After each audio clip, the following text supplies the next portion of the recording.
Permata TV YouTube Indonesia dengan bangga mempersembahkan sebuah storytelling kekinian abad ini diangkat dari karya besar S.H. Mintardja yang sangat populer di masanya, berlatar belakang kisah tanah Jawa masa lampau, tepatnya di penghujung kejayaan kerajaan tanah Jawa dengan judul Api di Bukit Menoreh. Pada kesempatan yang sangat baik ini, kita masuk pada episode yang ke-18. Selamat menikmati. Pada episode sebelumnya telah diceritakan, di regol halaman Kademangan, Widura melihat Ki Demang tidur di atas anyaman daun kelapa, sedang di samping mendengkur anak laki-lakinya, Swandaru. Widura tersenyum melihat mereka, meskipun umur Demang Sangkal Putung itu sudah melewati setengah abad, namun ia merasakan benar bahwa adalah menjadi tanggung jawabnya, hidup atau mati dari kademangannya. Ia tidak saja menerima jabatannya dalam saat-saat menyenangkan, bukan sekedar suatu keinginan untuk menerima pelungguh sawah dan kehormatan sebagai seorang Demang, namun ia menyadari bahwa di samping hak yang diterimanya itu, maka ia pun harus mengemban kewajiban yang diperoleh sebagai keseimbangan dari hak-hak itu. Bahkan lebih daripada itu, kampung halamannya adalah tanah yang harus dipertahankan sebagai Demang atau bukan. Beberapa orang penjaga yang duduk di regol halaman di samping Ki Demang itu pun berdiri ketika mereka melihat Widura memasuki pintu regol. "Selamat malam, Tuan," sapa salah seorang penjaga. Widura menganggukkan kepalanya. Ketika ia akan menjawab, dilihatnya Ki Demang menggeliat sambil bergumam. "Apakah Adi Widura baru datang?" "Ya, Kakang," jawab Widura. "Silahkan, aku lebih senang tidur di sini. Udara terlalu panas," berkata Ki Demang itu pula. "Langit kelam, Kakang," sahut Widura. "Agaknya sebentar lagi hujan akan turun." "Agaknya demikian," jawab Ki Demang. "Nah, beristirahatlah." Widura itu pun kemudian berjalan bersama-sama dengan Agung Sedayu naik ke pendopo. Ketika mereka melihat pembaringan Sidanti, mereka terkejut. Pembaringan itu kosong dan senjata di dinding di atas pembaringannya itu pun tidak ada pula. Sedang di sampingnya masih berjajar beberapa orang tidur dengan nyenyaknya. Tetapi Widura tidak menanyakannya kepada siapapun. Bersama Agung Sedayu, mereka langsung ke peringgitan. "Kau lelah, Sedayu," berkata pamannya kemudian. "Tidurlah." Sebenarnya Agung Sedayu itu lelah sekali, tidak saja tubuhnya, tetapi juga angan-angannya. Karena itu segera ia membaringkan dirinya di atas tikar pandan di samping pembaringan pamannya. Tetapi pamannya tidak segera tidur. Setelah diteguknya beberapa teguk air dari kendi di gelodok bambu, ia pun duduk sambil mengamati tubuhnya. Tampaklah beberapa goresan-goresan merah biru dan noda-noda yang kehitaman hampir di segenap bagian tubuhnya. Ujung dan pangkal cambuk Kiai Gringsing benar-benar mengagumkan. Widura itu kemudian terkejut ketika ia mendengar langkah menaiki pendopo, perlahan-lahan dan kemudian hilang. Ketika ia memperhatikan keadaan dan memusatkan pendengarannya, ia mendengar beberapa suara gemerisik. Hanya sebentar, kemudian diam kembali. Widura mengangkat alisnya, tetapi ia diam saja. Ia masih menunggu beberapa saat, baru kemudian ia berdiri perlahan-lahan dan dengan hati-hati melangkah keluar peringgitan. Ketika ia sampai di pendopo, dilihatnya Sidanti telah berbaring di tempatnya, seakan-akan tidak terjadi apapun. "Sidanti," panggil Widura perlahan-lahan. Sidanti menggeliat, kemudian dengan segan ia menjawab, "Ya Kakang." "Adakah kau yang baru saja naik ke pendopo?" bertanya Widura pula. Sesaat Sidanti terdiam, ia ragu-ragu untuk menjawab. Namun ketika Widura memandangnya dengan seksama, seakan-akan ingin melihat debar di jantungnya, maka Sidanti itu pun menjawab, "Ya Kakang." "Dari manakah kau?" bertanya Widura seterusnya. "Dari belakang Kakang." "Kenapa?" sahut Sidanti. "Tidak apa-apa, sejak tadi aku mencarimu." Sidanti kemudian bangkit dan duduk dengan malasnya.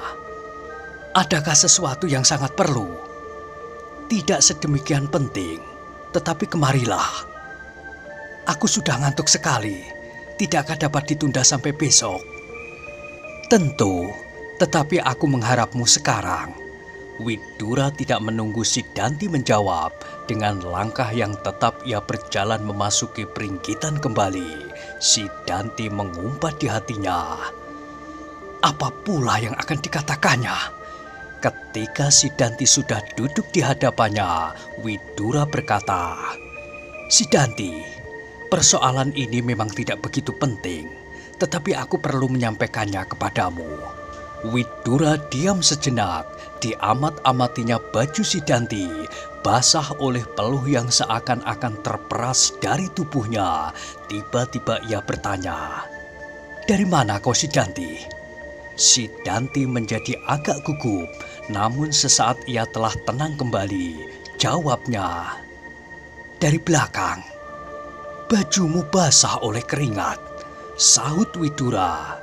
Kembali Sidanti menjadi agak gugup.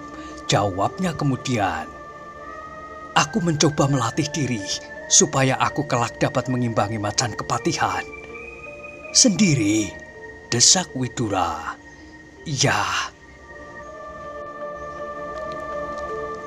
"Sidanti, aku berbangga akan ketekunanmu, namun kau harus memberitahukannya kepada kawan-kawanmu, apalagi mereka yang sedang bertugas, supaya tak terjadi salah mengerti. Dalam keadaan serupa ini, setiap orang akan dapat dicurigai. Sampai saat ini aku belum pernah dapat laporan bahwa kau sering mempergunakan waktumu untuk berlatih diri." "Apa salahnya?" potong Sidanti. "Apakah Kakang Widura ingin kami semua ini menjadi orang-orang yang tidak pernah menemukan tingkat yang lebih baik dari tingkat yang kita miliki sekarang?" "Tidak Sidanti, aku tidak bermaksud demikian. Bahkan aku senang kau melakukannya. Tetapi kenapa dengan diam-diam? Apakah kau tak ingin misalnya beberapa orang ikut serta? Dan apakah dengan demikian ketahanan dan pertahanan kita akan tambah kuat?" "Tentu," jawab Sidanti. "Bukankah telah kita lakukan setiap hari? Dan apa salahnya kalau aku mempergunakan waktu khusus untuk aku sendiri?" "Aku tidak berkeberatan, tetapi kau sering meninggalkan kademangan ini tanpa seorang pun juga mengetahuinya." Widura mencoba untuk mengetahui apakah yang dikatakan Kiai Gringsing tentang Sidanti benar-benar terjadi. Sidanti untuk sesaat tidak menjawab. Dipandanginya wajah Widura dengan tajamnya. Tetapi ketika pandangan mata mereka bertemu, Sidanti itu pun menundukkan wajahnya. Namun dadanya masih juga berdebar-debar.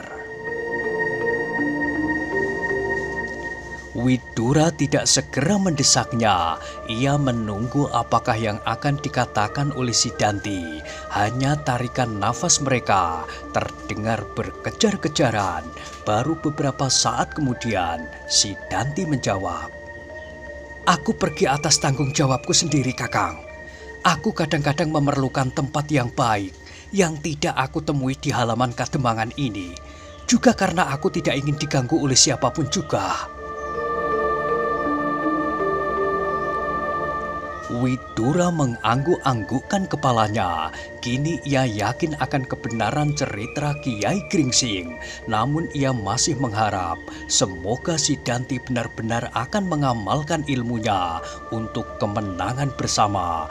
Meskipun demikian, Widura itu pun berkata, "Sidanti, aku berbangga, benar-benar berbangga seperti yang aku katakan. Tetapi aku ingin memberimu peringatan. Jangan terlalu berani meninggalkan Kademangan ini seorang diri. Macan Kepatihan bukan anak-anak yang ketakutan karena kekalahan-kekalahan kecil. Setiap saat ia dapat datang kembali, mungkin seorang diri, dan menyergapmu tanpa seorang pun yang dapat melihat apa yang akan terjadi." "Sudah aku katakan," jawab Sidanti. "Kalau aku terbunuh olehnya, selama aku melatih diri adalah tanggung jawabku sendiri. Tak seorang pun perlu menangisi mayatku." "Jangan berkata demikian," sahut Widura. Kata-katanya tenang dan berat, kata-kata seorang tua kepada anaknya yang nakal. "Kalau kau hilang dari antara kami, maka kami semua akan merasa kehilangan. Kita tidak tahu sampai kapan kita dalam keadaan yang tidak menentu ini. Karena itu, kau adalah lawan Tohpati yang dapat kita banggakan. Ilmumu masih akan berkembang sejalan dengan ilmu Tohpati. Namun kau memiliki kemenangan daripadanya. Gurumu masih ada." Sidanti tidak menjawab, tetapi ia tidak senang atas peringatan itu. Dirasakannya seakan-akan kebebasannya terganggu. "Apapun yang aku lakukan adalah hakku," katanya di dalam hatinya. "Apakah gurumu tak pernah mengunjungimu?" Tiba-tiba Widura bertanya, dan pertanyaan itu benar-benar membingungkan Sidanti. Ia tidak tahu bagaimana harus menjawab. Sebenarnya ia sendiri tidak pernah merasa keberatan seandainya semua orang tahu bahwa gurunya sering datang mengunjunginya. Namun gurunya lah yang melarangnya. Selalu teringat olehnya, gurunya itu berkata, "Sidanti, kemenangan terakhir haruslah kemenanganmu, bukan kemenangan orang lain, juga bukan kemenangan kelompokmu, apalagi pemimpinmu." Karena ingatannya itu, maka Sidanti kemudian menggeleng. "Tidak, guru tidak pernah datang." Widura mengangguk-anggukkan kepalanya, namun ia pasti bahwa guru Sidanti itu dengan diam-diam selalu datang dan menempa muridnya dengan tekunya. Sedang di dalam kepala Sidanti itu terngiang kata-kata gurunya pula.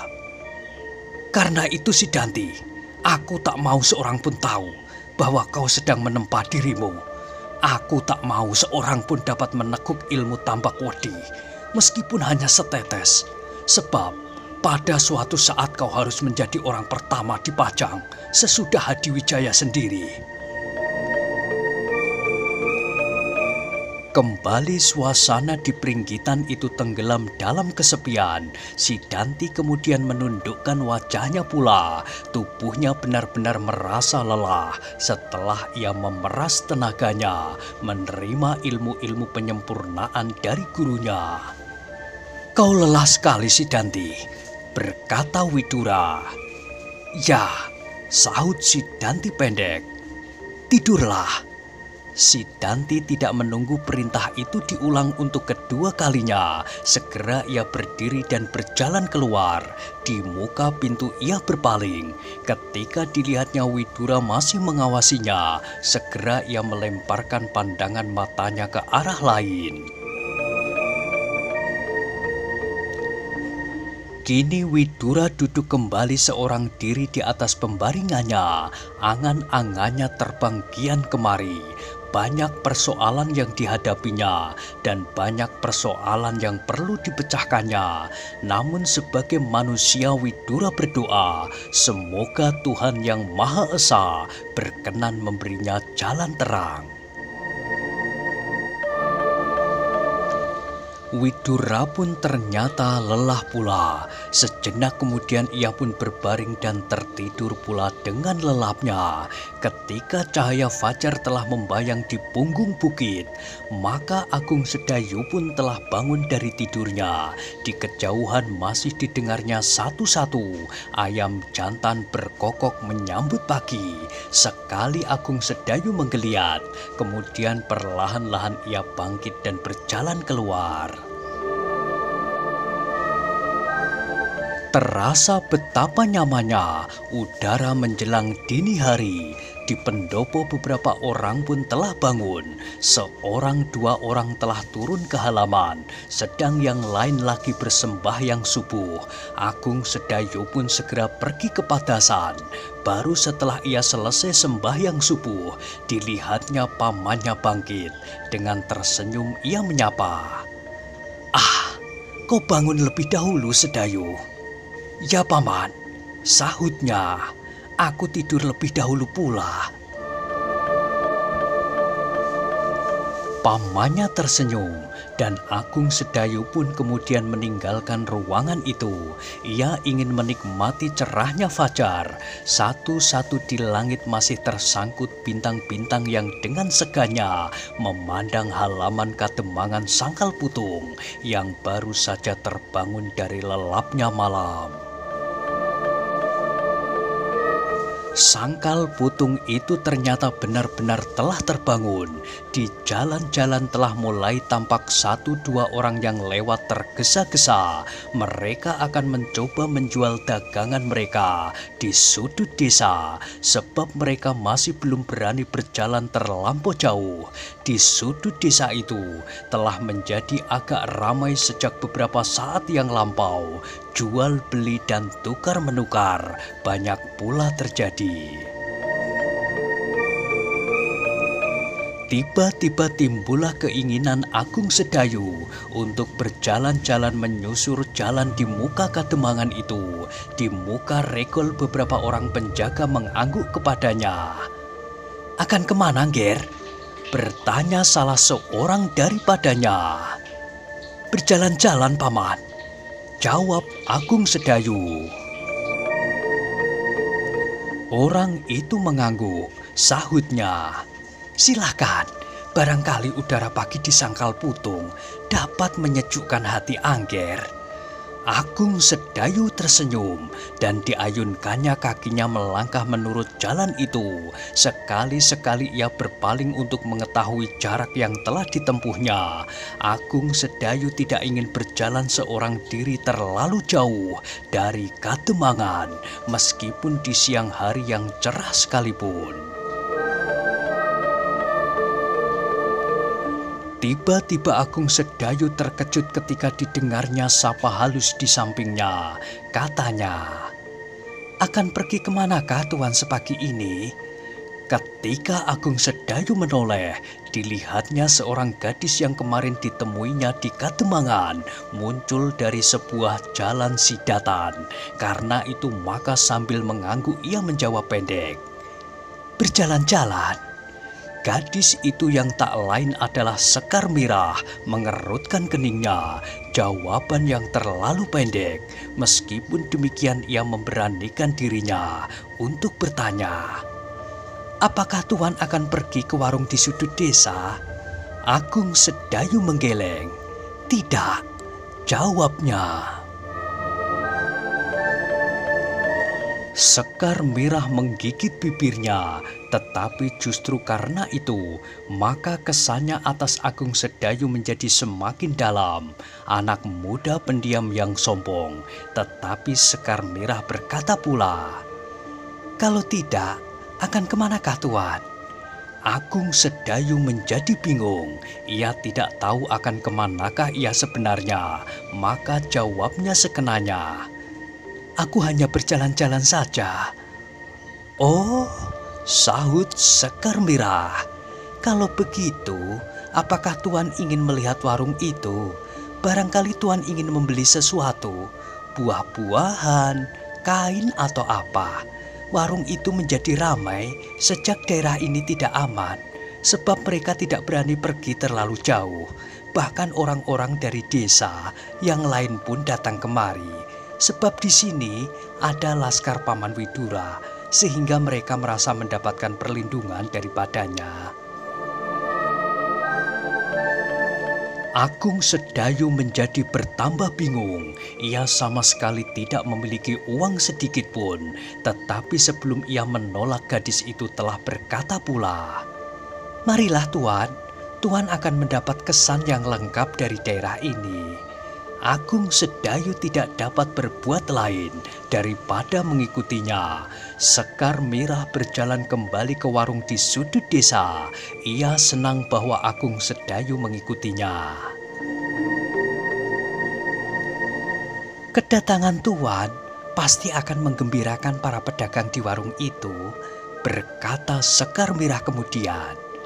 "Kenapa?" bertanya Agung Sedayu. "Bukankah Tuan telah menyelamatkan Sangkal Putung?" jawab Sekar Merah. Terasa dada Sedayu berdesir. Meskipun demikian, ia pun tiba-tiba merasakan suatu kebanggaan atas pujian itu. Pujian yang diucapkan oleh seorang gadis yang ramah. Sekar Merah adalah gadis yang lincah. Banyak persoalan yang ingin diketahuinya dan banyak persoalan yang dipikirkannya. Meskipun ia seorang gadis, namun ingin juga ia mengerti banyak hal tentang keadaan di daerahnya.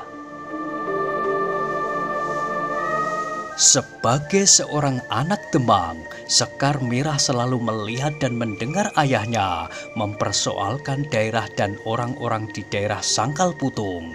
Karena itu, maka lambat laun hatinya pun tertarik pada persoalan-persoalan daerah dan orang-orang di daerahnya.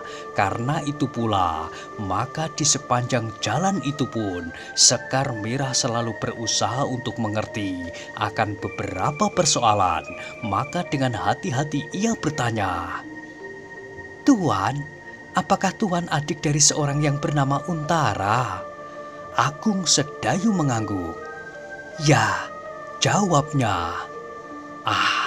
Semua orang di Sangkal Putung mengagumi Tuan. Bukankah Tuan telah menyelamatkan Kademangan ini? Semua orang yang bertemu dengan Tuan pasti akan menundukkan kepalanya dalam-dalam dengan penuh rasa hormat dan terima kasih." Agung Sedayu menarik nafas dalam-dalam, katanya di dalam hati, "Ya, seandainya demikian, tetapi aku akan berlatih terus.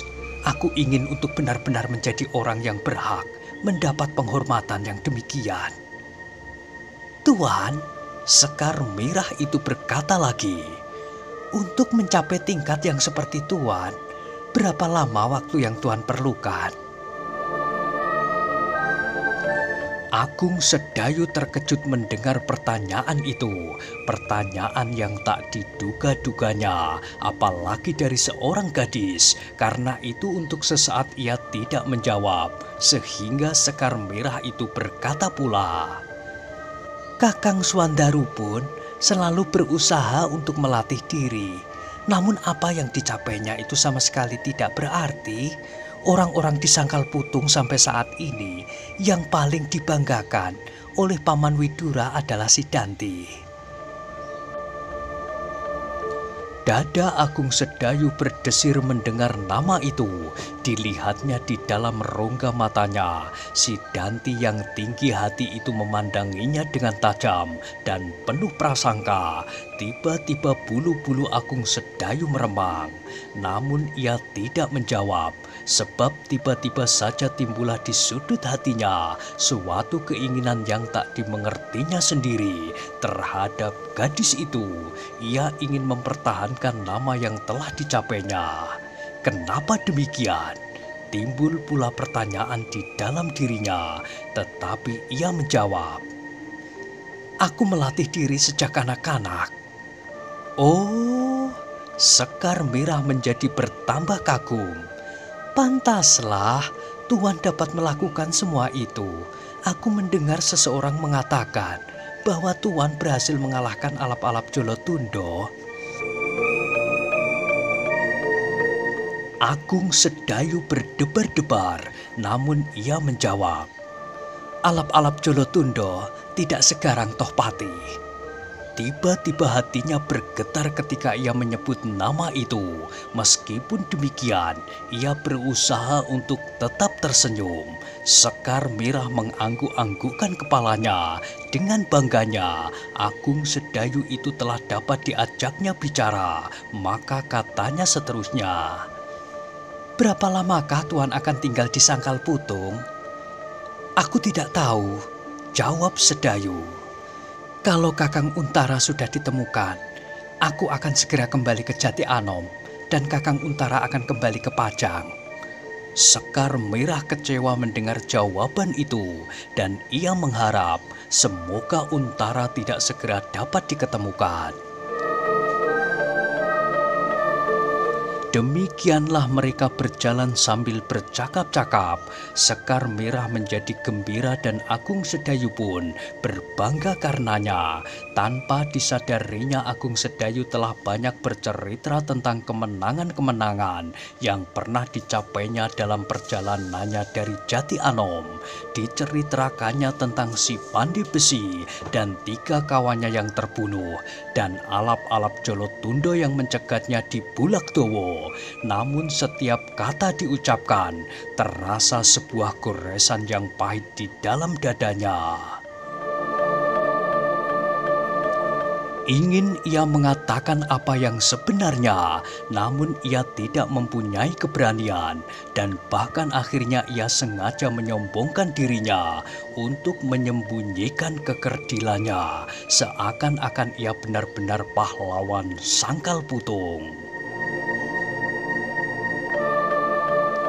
Ketika mereka sampai di warung ujung desa, maka apa yang dikatakan oleh Sekar Merah itu benar-benar terjadi.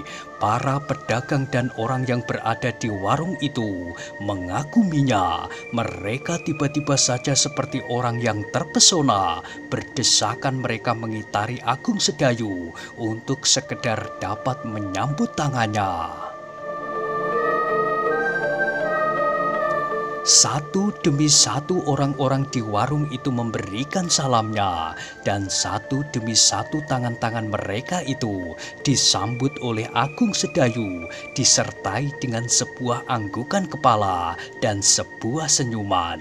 Namun tak seorang pun di antara mereka yang mengetahuinya bahwa di dalam dada anak muda itu bergolaklah kecemasan dan kekhawatiran yang dahsyat.